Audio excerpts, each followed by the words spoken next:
네, 공천 헌금 의혹의 핵심 당사자 강선우 의원이 오늘 오전에 첫 경찰 조사를 받습니다. 강선우 의원, 김경 서울시 의원, 강 의원의 전 사무국장 이렇게 3명의 진술이 엇갈리고 있어 강 의원의 진술에 관심이 쏠리는데요. 허주연 변호사와 이야기해보겠습니다.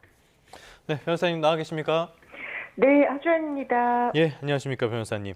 자, 오늘 강선우 의원의 소환 첫 조사가 있어요. 이게 사건 배당 20일 만에 이뤄지는 조사인데 몇 시로 예정돼 있습니까? 지금 오전 중으로 예정이 되어 있는 상황인데요. 말씀하신 것처럼 지난 29일에 공천 헌금을 받았다는 정황의 김병기 의원과의 녹취가 갑자기 공개가 됨으로써 이것이 수면 위로 떠올랐습니다. 네. 29일에 녹취가 공개된 지 3주 만에 첫 피의자 조사가 강선우 의원에 대해서 이루어지는 것인데 지금 돈을 지급했다고 여겨지고 있는 이 김경 시의원은 3시간 정도 조사를 받은 상황이고 특히 네. 어제 같은 경우에는 17시간가량에 달하는 장시간의 고강도 조사를 마친 상황이고요. 중간에 전달했다라고 알려지고 있는 남모 보좌관, 사무국장 같은 경우에도 이미 조사를 마친 상황이기 때문에 사실상 돈을 받았다고 여겨지는 일종의 정점 피의자인 강선우 의원에 대한 조사가 이루어지는 상황이어서 지금 세세의 주장이 일치하는 부분도 있지만 엇갈리는 부분도 그렇죠. 많아서요. 예. 이 부분에 대한 사실관계 확정 위주로 강도 높은 조사가 진행될 거라는 생각됩니다. 예, 앞서 강선우 의원은 1억 원을 자신이 받은 건 아니라고 이렇게 해명했는데요. 이 공천 대가성을 입증하는 게 핵심이 될 것 같습니다. 입증하기 위한 구성 요건은 어떻게 될까요? 이게 어떤 죄가 적용되냐에 따라서 이 구성 요건이 조금씩 달라지는 부분이 있는데요. 예. 일단 강선우 의원이 알고 그 대가성이 뚜렷하지 않더라도 정치 자금 목적으로 받았다라고 하면 법에 정해진 대로 그 방법대로 돈을 받지 않았다고 하면 정치자금법 위반이 성립을 일단 할 수가 있습니다. 네. 그리고 이제 보는 것이 이 돈을 받은 목적 자체가 2022년 이제 지방선거에 자신을 공천해 주겠다는 어떤 요건이 있었는지 그 약속이나 대가가 정확하게 뚜렷하게 있었는지 여부에 대해서 갈릴 부분인데요. 만약에 이 부분이 인정이 된다라고 하면 공직선거법 위반, 그러니까 공천을 대가로 금품을 수수 요구 약속한 경우에 성립하는 죄가 성립을 할 수가 있고 또 지금 수사기관에서 주요하게 보고 있는 혐의가 바로 특가법상 뇌물가 성립이 되냐 이 부분인데요.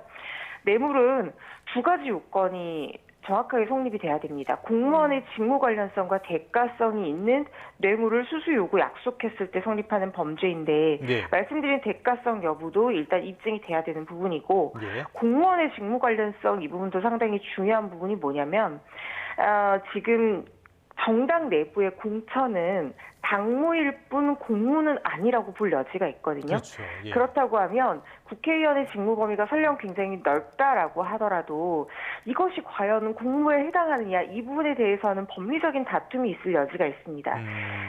그렇기 때문에 사실 이 부분은 조서로 밝히겠다기보다는 법리적인 다툼으로 논리를 좀 더 다듬어야 되는 부분도 있어서요. 예. 일단 오늘 조사에서는 대가를 약속한 것이 맞는지 그 공천을 해주겠다는 대가를 약속해서 먼저 지금 김경시 의원 주장은 먼저 요구를 했다라고 얘기를 하고 있거든요. 그 요구를 했고 실제로 건너간 부분이 맞는지 이 부분에 대해서 굉장히 중요하게 살펴볼 거라는 생각됩니다. 말씀해 주신 것처럼 뇌물죄는 직무 관련성, 대가성 이런 것들을 입증해야 되기 때문에 잘 안 되는 경우들도 많잖아요.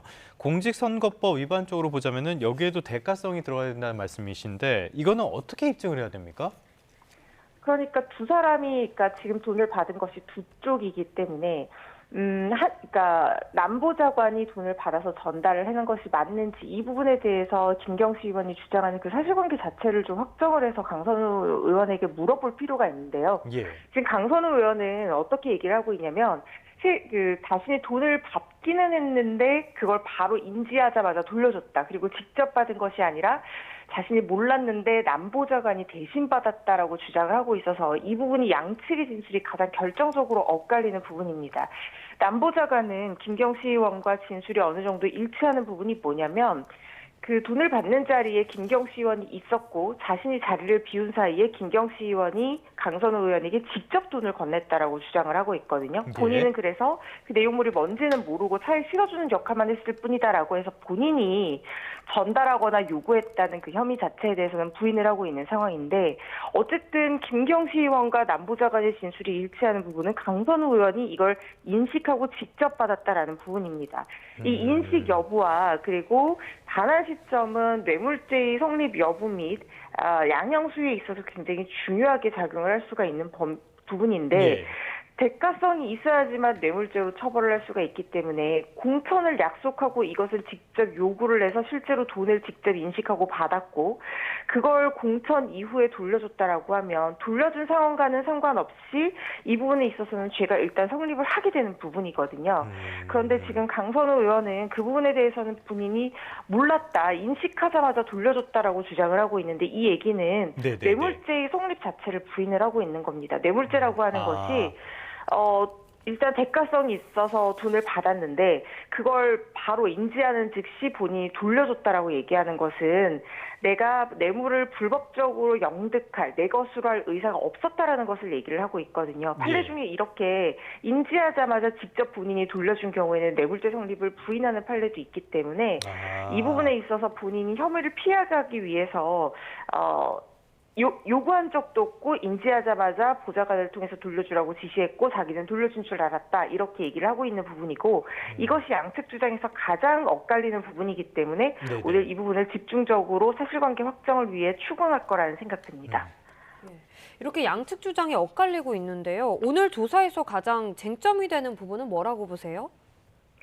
제가 말씀드렸던 대가성 입증 여부 그리고 이 양측 진술이 엇갈리고 공방이 오가는 부분에 대한 사실관계 확정 부분이 가장 중요한 부분이 될 거라는 생각이 듭니다. 특히 강선우 의원 같은 경우에는 공천까지 해줬는데 1억 원을 돌려줄 만한 마땅한 이유가 지금 보이지 않습니다. 그런데 김경시 의원은 한 달이 지나서 돌려받았다라고 주장하고 있고 강선우 의원은 인지하자마자 반환하라고 지시했고 돌려줬다라고 얘기하고 있기 때문에 돌려줬다라는 부분에 대해서는 양측의 주장이 그 시점만 달리할 뿐 사실관계 자체는 또 일치하는 부분이거든요. 예. 그렇다고 하면 공천까지 단수공천으로 해준 마당에 특히 김경시 의원은 그때 당시에 여러 가지 그 다주택자 관련한 문제로 공천에 탈락할 위기에 처해 있었는데 그렇죠. 네네. 이걸 단수공천까지 받아서 실질적으로 뇌물이 갔다면 그 뇌물의 목적이 달성된 상황에서 강선우 의원이 이걸 먼저 요구를 했다면 돌려줄 만한 동인이 지금으로서는 뚜렷하게 보이지 않기 때문에 아마 이 부분에 대해서 좀 집중적으로 확인을 예. 할 필요가 있어 보이고요. 이게 설명이 돼야지만이 뇌물죄의 대가성 여부라든가 요구한 부분이라든가 그다음에 반환 시점 이런 것들을 비로소 좀 특정을 할 수가 있기 때문에 이런 부분 위주로 사실관계 확정 그리고 대가성 여부 수수한 사실을 넘어서서 요구한 부분이 맞고 왜 돌려줬는지 이 부분에 대해서 전반적으로 확인할 거라는 생각이 들고 이게 사건이 벌어진 지 시간이 굉장히 많이 지나서 물증이 뚜렷하게 남아있는 부분이 그 녹취 부분 외에는 CCTV라든가 이런 것들이 남아있지 않은 상황이고 관련자들의 진술 확정이 좀 시급한 부분이기 때문에 그 진술을 교차 검증하는 상황에서 누구의 진술이 더 신빙성이 있을 것인가 이것을 확인하는데 오늘 조사의 핵심이 있다고 생각을 합니다. 알겠습니다. 말씀하신 것처럼 지금 핵심 관계자 3명의 진술이 여러 가지 측면에서 엇갈리고 있고요.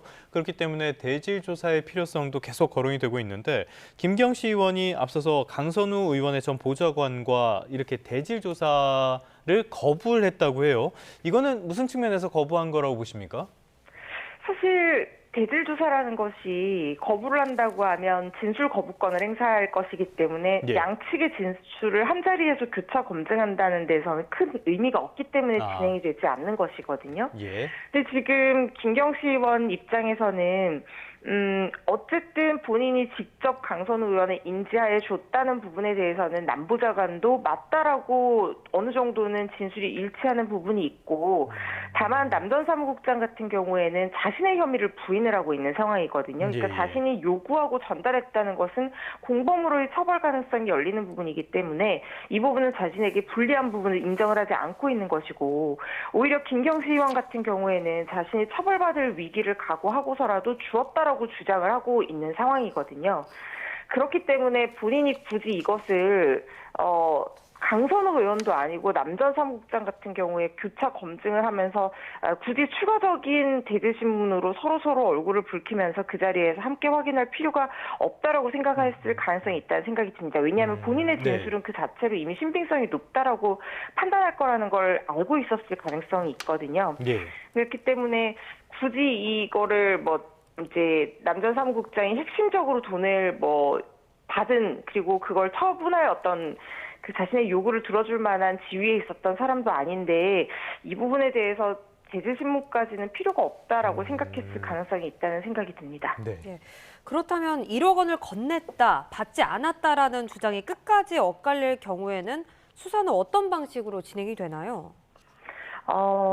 사실 뇌물죄 같은 경우에는 증거가 남아있는 경우가 그렇게 많지는 않은 사건이 대부분입니다. 그런데 네. 이렇게 실제로 돈을 어떤 경위든 간에 강선우 의원도 받기는 받았다라고 지금 인정할 수밖에 없는 것이 김병기 의원과의 녹취라는 굉장히 명확한 물증이 공개가 되어버렸기 때문에 일단 받았는데 돌려줬다, 이렇게 지금 논리구석을 하고 있는 상황이라는 생각이 들거든요. 이렇게 뇌물죄가 사실상 물증을 남기는 것이 쉽지 않은 유형의 사건이다 보니까 이런 식으로 녹취가 있는 경우도 드물기 때문에 네. 어느 정도의 물증이 지금 다른 사건과 비교해서는 일단은 확보가 되어 있는 상황이라고 볼 수가 있고, 다만 시간이 많이 지났기 때문에 이 현금의 어떤 흐름이라든가 이럴 것을 추적하는 과정에서 확인할 수 있는 단서를 추가적으로 발견하기는 지금 쉽지 않은 상황입니다. 예를 들면 통신 내역이라든가 휴대전화 내부의 포렌식을 통해서 물증을 좀 확보하기 쉽지가 않은 상황이라고 볼 수 있고, 또 경찰의 수사도 좀 늦은 감이 있기 때문에 더욱더 이들이 포렌식 등을 통해서 밝혀질 수 있는 내용들을 이미 삭제하거나 인멸했을 가능성이 상당히 높은 상황입니다. 그런 경우에는 결국에는 당사자의 진술들이 지금 여러 사람들이 관련이 되어 있기 때문에 이 진술들을 교차 검증하는 과정에서 그 신빙성이 어디에 있는지, 그리고 누가 자신에게 불리함에도 불구하고 진술을 하고 있는지, 이런 부분들을 통해서 진술 신빙성을 높이는 과정에서 사실관계를 재구성을 하게 되는 것이고요. 그리고 1억 원이라는 현금이 적은 돈이 아니기 때문에 이 돈을 인출하고 전달하고 다시 돌려받고 그 돈을 어디에 입금을 한다든가 이런 과정에서 흔적을 남길 수가 있습니다. 이 그렇죠. 흔적들이 누군가의 진술과 어떤 부분에서 일치를 하는지 등을 비교 대조하는 작업들을 하게 될 것이고요. 실제로 수사기관에서도 이들을 진술을 시간 단위로 쪼개서 반복적으로 청취하면서 앞뒤가 맞는지 확인하는 작업을 하고 있다고 하니까요. 결국에는 진술의 신빙성을 좀 더 검증하는 쪽에 무게를 실어서 수사가 진행될 거라는 생각이 듭니다. 알겠습니다. 끝으로 이거 하나 간략하게 짚어볼까요? 김경시 의원 다른 의혹에도 휘말렸습니다.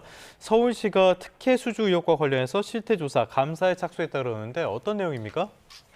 김경시 의원의 가족회사 7곳이 김시 의원이 시의회 상임위를 옮겨 다닐 때마다 그 상임위와 관련해서 사업을 수주해서 혜택을 받다라는 의혹이 제기가 됐습니다.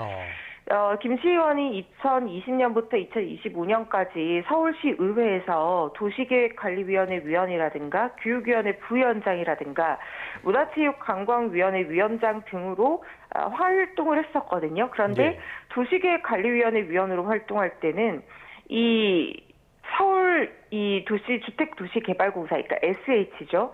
SH와 임대주택 공급을 약정한 회사가 바로 김시 의원 남동생이 운영하는 것으로 추정하는 부동산 시행사였는데, 오피스텔 2채를 지어서 280억이 넘는 고가의 SH에 매각하는 과정을 거치게 됩니다.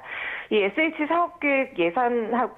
사업계획의 어떤 예산 심의 과정에서 김경시 의원이 그때 도시계획관리위원회 위원이었기 때문에 이 계획 등을 미리 파악해서 어떤 영향을 끼친 것이 아닌가, 이런 의심이 가는 부분이고, 또 막내 여동생이 대표로 있던 교육 컨설팅 업체는 교육위 부위원장으로 재직을 할 때 서울시 연구용역 과제 수의 계약을 체결을 하게 되는데, 수사 함정은 이 업체가 2020년에 폐업을 하고 2021년에 상호만 바꿔서 다시 서울시 산하기관 연구용역 과제를 따내는 과정이 있는데 예. 이게 5천만 원 이하짜리 서울시 사업 수의 계약을 통상으로 진행할 때는 동일업체가 연간 10건 이상 체결할 수가 없도록 건수 제한이 있기 때문에 상호만 바꾼 것이 아닌가 이런 의혹을 할 수 있는 제기할 수 있는 부분이거든요.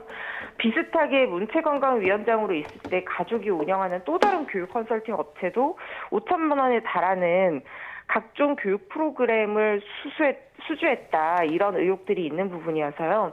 이 부분 연결고리를 지금 서울시 쪽에서도 실태 조사를 하겠다고 나섰고 위반 시에 고발 조치를 하겠다고 한 만큼 이 부분 의혹이 어느 정도 가닥이 잡힌다고 하면 경찰 수사로 확대될 가능성도 있어 보입니다. 예, 오늘 여기까지 듣겠습니다. 지금까지 허주연 변호사였습니다. 오늘 말씀 고맙습니다. 감사합니다.